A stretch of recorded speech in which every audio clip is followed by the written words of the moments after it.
दोडक्याच्या ज्या वरच्या शिरा निघतात त्याचं तुम्ही काय करता, फेकून देता. तर यापुढे अजिबात फेकून देऊ नका, कारण यापासून आपण मस्त अशी चटपटीत चटणी बनवणार आहोत.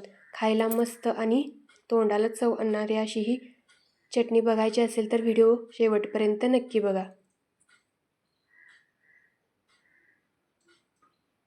त्यासाठी काय करायचं तर दोडक्याच्या अशा वरच्या शिरा काढून घ्यायच्या. हे बघा, ह्या शिरा मी इथं काढून घेतलेल्या आहेत. याच्यामध्ये आता आपल्याला 7-8 लसणाच्या पाकळ्या, त्याचबरोबर मिरचीचे तुकडे 2-3,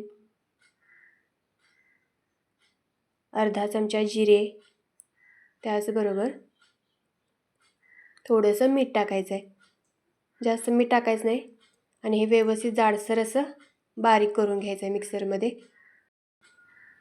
आता काय करायचं तर तव्यामध्ये अर्धा चमचा तेल गरम करायचं. तेल व्यवस्थित गरम झाले की त्याच्यामध्ये आपण जाडसर वाटलेल्या दोडक्याच्या शिरा टाकायच्या. मीठ आपण आधीच टाकलेलं आहे, त्यामुळे आता मीठ टाकण्याची गरज नाही. आणि याच्यामध्ये थोडासा भाजलेल्या शेंगदाण्याचा कूट टाकायचा, जास्त पण टाकायचं नाही.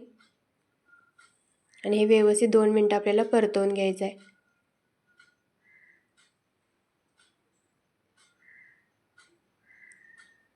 इथं आपली मस्त दोडक्याच्या शिरांची चटणी तयार आहे. भाकरीबरोबर किंवा चपातीबरोबर किंवा भाताबरोबरही खायला खूप छान लागते. तुम्ही पण करून बघा. आणि जर रेसिपी आवडली असेल तर चॅनलला लाईक, शेअर आणि सबस्क्राईब नक्की करा. धन्यवाद.